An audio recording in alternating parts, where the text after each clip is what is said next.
વિદ્યાર્થી મિત્રો, શ્રી ગણેશ ક્લાસીસમાં દરેક વિદ્યાર્થીનું સ્વાગત છે. હું છું પીએમ સર. વિદ્યાર્થી મિત્રો, આજે ધોરણ 12 કોમર્સનું જે એસપીસીસીનું પેપર છે તો તેના માટે આપણે મોસ્ટ ટાઈમ્પી ક્વેશ્ચન મૂકેલા છે. અને આ વિદ્યાર્થી મિત્રો, આજે દરેક ક્વેશ્ચન છે એ તમે જો એકવાર તમે સ્ટેપ બાય સ્ટેપ જોઈ જશો તો આમાંથી તમારું પેપર છે એ સંપૂર્ણ આવી શકે છે.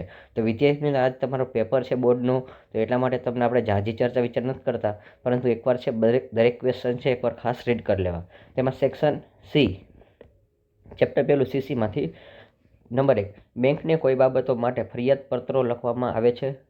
પછી નંબર 2, વિવિધ પ્રકારની બેંકની માહિતી આપો. અને નંબર 3, બેંક સાથેના પત્રો કેવી શૈલી અને ઢાંચામાં લખવામાં આવે છે. તો વિદ્યાર્થી મિત્રો, આ છે 2 માર્કના ક્વેશ્ચન છે. તમારા 3 જોઈને જવા છે, 3માંથી 1 આવી શકશે. ત્યાર પછી સીસીમાં ચેપ્ટર બીજું, સામાન્ય રીતે કઈ બાબતો માટે સરકારી વિભાગો સાથે પત્રવ્યવહાર કરવાની જરૂરિયાત વેપારી પેઢીઓને પડતી હોય છે. નંબર 2, જાહેર ઉપયોગી સેવાઓમાં કોનો સમાવેશ થાય છે. નંબર 3, સ્થાનિક સ્વરાજ્ય સંસ્થામાં કઈ સંસ્થાઓનો સમાવેશ થાય છે. ત્યાર પછી હજી 2 માર્કની વાત કરી તો ચેપ્ટર ત્રીજું, ભરતીનો અર્થ આપી તેની પદ્ધતિઓ જણાવો. કયા કારણસર કર્મચારીઓ ભરતી કરવી પડે છે. નિયુક્તિ પત્રમાં સમાવતી કોઈ પણ 4 બાબતો જણાવો. તો જણાવવું હોય તો માત્ર નામ જ લખવાના છે. ત્યાર પછી આપણે એસપીની અંદર ચેપ્ટર પહેલું વાત કરી. નંબર 1, અરજીની રકમ અરજદારના ખાતામાં બ્લોક કરીને અરજી કરવાની પદ્ધતિ ટૂંકમાં સમજાવો. નંબર 2, જાહેર પરિણામ માટે કંપની કયા મધ્યસ્થીની મદદ લે છે. નંબર 3, શેર સોંપણીના સંજોગો જણાવો. શેર જપ્તીની અસર જણાવો અને શેર ભરનાર નામ આપો. ત્યાર પછી એસપીની અંદર ચેપ્ટર નંબર 3, ડિબેન્ચર ધારકના 2 અધિકાર જણાવો. ડિબેન્ચર ટ્રસ્ટીની સત્તાઓ જણાવો. વળતર અને જોખમની દ્રષ્ટિએ શેર ડિબેન્ચરનો તફાવત. તો વિદ્યાર્થી મિત્રો, આ શેર ડિબેન્ચરનો તફાવત જ આવશે. ત્યાર પછી એસપીની અંદર આપણે ચેપ્ટર નંબર 4, સભ્યપદનો અર્થ આપી એની વ્યાખ્યા આપો. વ્યક્તિ શેર હોલ્ડર હોય પરંતુ સભ્ય ન હોય, વિધાન સમજાવો. વેરી મોસ્ટ ટાઈમ છે વિદ્યાર્થી મિત્રો, ખાસ કરીને જજો. સભ્ય તરીકેનો ખોટો દેખાવ કરનાર વ્યક્તિ સભ્ય તરીકે જવાબદાર છે, વિધાન સમજાવો. અને એસપીની અંદર ચેપ્ટર નંબર 5, સ્વતંત્ર સંચાલક અંગેની વધુમાં વધુ મુદત કેટલી હોય છે. મેનેજિંગ ડિરેક્ટરની સત્તાઓનો શેમાં દ્વારા નક્કી થાય છે. સંચાલક તરીકે કોને નિમી શકાય છે અને કોને ન નિમી શકાય. તો વિદ્યાર્થી મિત્રો, જે 2 માર્કના છે બધામાં મેં 2-3 ક્વેશ્ચન જ આપેલા છે, ખાસ કરીને તમારે વાંચી લેવા. પછી એમાં આપણે એસપીની અંદર છઠ્ઠું ચેપ્ટર છે, નોટિસમાં એટલે કે સભાની કઈ વિગતોનો સમાવેશ થાય છે. પ્રોક્સી દ્વારા મતદાનનો હેતુ દર્શાવો. સભા નોંધમાં કઈ વિગતોનો સમાવેશ થાય છે. અને એસપીની અંદર ચેપ્ટર નંબર 7, કંપનીની પ્રાથમિક સભા અને અહેવાલ વિશે સમજાવો. સ્વૈચ્છિક ફડચાના સંજોગો લખો અને કંપનીને ફડચામાં લઈ જવાના પ્રકારોના નામ આપો. તો વિદ્યાર્થી મિત્રો, અહીંયા જે આપણે ચેપ્ટર વાઇઝ તમને આપેલા છે અને સેક્શન સીમાં જ આપેલું છે કયા પ્રશ્ન મોસ્ટ ટાઈમી છે તે 2 માર્કમાં બધા બતાવેલા છે. હવે આપણે સ્પીડમાં 3 માર્કના જોશું વિદ્યાર્થી મિત્રો. તો નંબર 1, ટૂંક નોંધ, હકના શેરના ત્યાગપત્ર દ્વારા ભાગલા પાડવામાં આવે છે. નંબર 2, કયા સંજોગોમાં શેરની સોંપણી અનિયમિત ગણાય છે. નંબર 3, ટૂંક નોંધ લખો. અનિયમિત શેર વેચણી. પછી એસપીની અંદર ચેપ્ટર બીજું, શેર ફેરબદલીનું મહત્વ જણાવો. ખૂબ જ આઈએમપી છે. શેરની ફરજિયાત ફેરબદલીની વિધિ સમજાવો. એકલ વ્યક્તિ કંપનીના સંદર્ભમાં શેર ફેરબદલી જોગવાઈ જણાવો. એસપીની અંદર ચેપ્ટર નંબર 3, કંપની ધારા 2013ના નિયમ પ્રમાણે ડિબેન્ચર બહાર પાડવાની વિધિ, ડિબેન્ચર ફેરબદલીની વિધિ. તો ફેરબદલીની વિધિ ખૂબ જ અગત્યની છે. અને ડિબેન્ચર ટ્રસ્ટ ડીડ. એસપીની અંદર નંબર 4, ચેપ્ટર નંબર, ગૌણ કંપની કયા સંજોગોમાં શાસક કંપનીનું સભ્યપદ પ્રાપ્ત કરી શકે છે. વ્યક્તિ સભ્ય હોય પરંતુ શેર હોલ્ડર ન હોય, સમજાવો. સભ્ય અને શેર હોલ્ડર વચ્ચેનો તફાવત. તો તફાવત છે એ ખૂબ જ અગત્યનો છે. ભાઈ એસપીની અંદર ચેપ્ટર 5, સંચાલકો ઓળખક્રમ અને મેનેજિંગ ડિરેક્ટરનું મહેનતાણું વિશે નોંધ લખો. તો આ પણ મસ્ટ ટાઈમ બી છે. ટૂંક નોંધ લખો. સ્વતંત્ર ડિરેક્ટર સંચાલકોના હોદ્દાની મુદતો પૂરી થતાં પહેલાં કેવી રીતે દૂર કરી શકાય છે.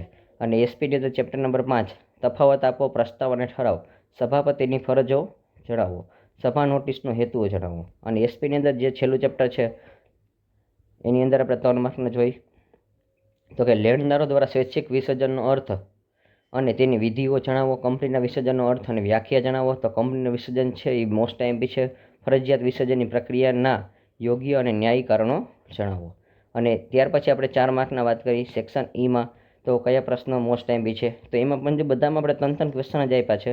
ઈમેલ લખતી વખતે ધ્યાનમાં રાખવાની બાબતો જણાવો. કોઈપણ ધોરણ 12માં અભ્યાસ કરતા જાણકારી આપતો ઈમેલ ઉચ્ચતર માધ્યમિક શિક્ષણ બોર્ડ ગાંધીનગર વતી શાળાના આચાર્યને લખો. તમારી શાળામાં 100 કોમ્પ્યુટરની ખરીદવા માંગો છો.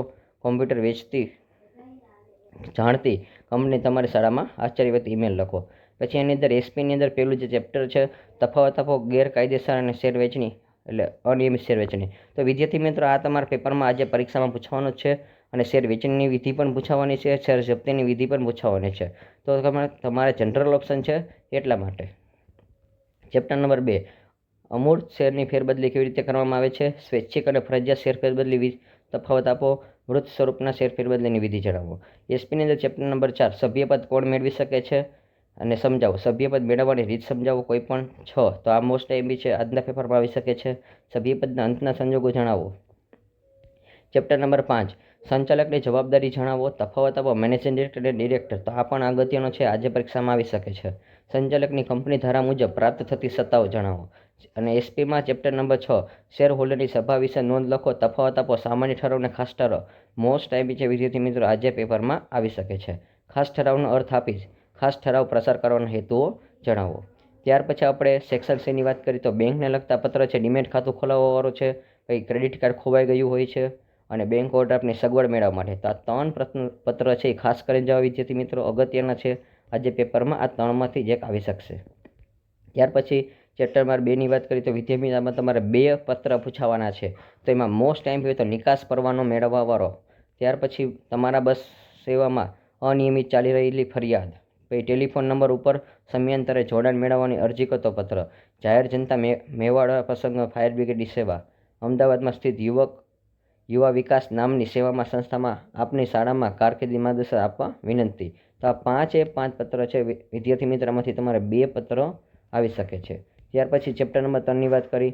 કંપનીમાં એક કર્મચારી દ્વારા વિશિષ્ટ સિદ્ધિઓ મેળવવા માટે આ બાબતે ધ્યાનમાં રાખવાની બઢતીનો પત્ર લખો. ત્યાર પછી રાજેશ કે પટેલ આપની કંપનીમાં લેખિત પરીક્ષામાં હાજર રહેવા અંગેનો જાણ કરતો પત્ર લખો. પછી એક કર્મચારી હોસ્પિટલમાં કામ કરતા કર્મચારી તેમના વાહન સંસ્થા દ્વારા નિયત કરેલી પાર્કિંગ જગ્યાએ પાર્ક કરવાની જાણ કરતો પરિપત્ર લખો. તો પરિપત્ર છે વિદ્યાર્થી મિત્રો ખૂબ જ અગત્યનો છે. પછી મતદાન યાદી સુધારવા માટે હંગામી ધોરણે નિયુક્તિ કરતો પત્ર ચૂંટણી અધિકારી વતી લખો. તો આ પણ પ્રશ્ન છે આજના સમયમાં આવી શકે છે અને આજે જે પેપર છે એમાં. પછી સહયોગી ટેક્સટાઇલ મહેસાણા પોતાની ઉત્પાદિત માલસામાન વેચાણ માટે માર્કેટિંગ મેનેજરની જરૂરિયાત છે. ભરતી પ્રક્રિયાની ભાગરૂપે ઉમેદવારે આરોગ્ય તપાસ માટે હાજર રહેવા અંગે પત્ર લખો. અને જે છેલ્લે એક થિયરીનો પ્રશ્ન છે વિદ્યાર્થી મિત્રો આવી શકે છે. કર્મચારીની બદલીનો આદેશ કરતો પત્ર લખો. ત્યાર પછી આપણે સીસીમાં આપણે વીમાના જોઈ લઈ તો બંધ પડેલી વીમા પોલિસી પુનઃ ચાલુ કરવા માટે જાણકારી મેળવવા અંગેનો એલઆઈસીને ઇન્ડિયાને પત્ર લખો. મેડિક્લેમ પોલિસી મેળવવા માટે પત્ર યુનાઇટેડ ઇન્ડિયન ઇન્સ્યોરન્સ કંપની રાજકોટને લખો. જીવન વીમા પોલિસી પર મળતા વધારાના લાભની તો વધારાના લાભ છે એ આજના સમયમાં આવી શકે છે, ખૂબ જ અગત્યનો છે. અને ત્યાર પછી જે થિયરીના ક્વેશ્ચન છે પાવર પોઈન્ટ પ્રેઝન્ટેશન અંતર્ગત સ્લાઇડ શો તૈયાર કરવા માટે ધ્યાનમાં રાખવાની બાબત. યોગ દિવસની અંગે સમિતિ અહેવાલ તૈયાર કરો અને આ દેશમાં પ્રજાસત્તાક દિવસની ઉજવણી અંગે સમિતિ અહેવાલ તૈયાર કરો. તો પ્રજાસત્તાક વાળો છે એ પરીક્ષામાં આવી શકે છે અથવા તો યોગ વાળો. તો વિદ્યાર્થી મિત્રો અહીંયા જે મોસ્ટ ટાઈમ ક્વેશ્ચન થાય મેં તમને સંપૂર્ણ રજૂઆત કરેલા છે. અને આ વિદ્યાર્થી મિત્રો જો આ વિડીયો તમને ગમ્યો હોય તો આને તમે લાઇક કરો, મેક્સિમમ તમે શેર કરો, તો જેથી કરીને કોમર્સમાં તમને કોઈ પણ જે આઈએમપી ક્વેશ્ચન હશે તો એ તમને આવી રીતે પરીક્ષાના છેલ્લે દિવસે જ મળશે. અને હા, આ વિદ્યાર્થી મિત્રો આઈએમપી ન કહેવાય, આમાં તો મેં ફિક્સ ક્વેશ્ચન જ તમને આપી દીધા છે, જેટલા કીધા છે. કારણ કે આપણે 3-4 ક્વેશ્ચન જ આપીએ છીએ, બહુ ઝાઝા આપતા નથી. તો તમે જે કંઈ સોશિયલ મીડિયા યુઝ કરો છો, ફેસબુક ગ્રુપ છે અથવા તો વોટ્સઅપ ગ્રુપ છે, ટ્વિટર ગ્રુપ છે, તો એ તમે તેમાં શું કરો વિદ્યાર્થી મિત્રો એકબીજાને શેર કરો, જેથી કરીને કોમર્સના દરેક વિદ્યાર્થીઓને છે સંપૂર્ણ માહિતી મળી રહે.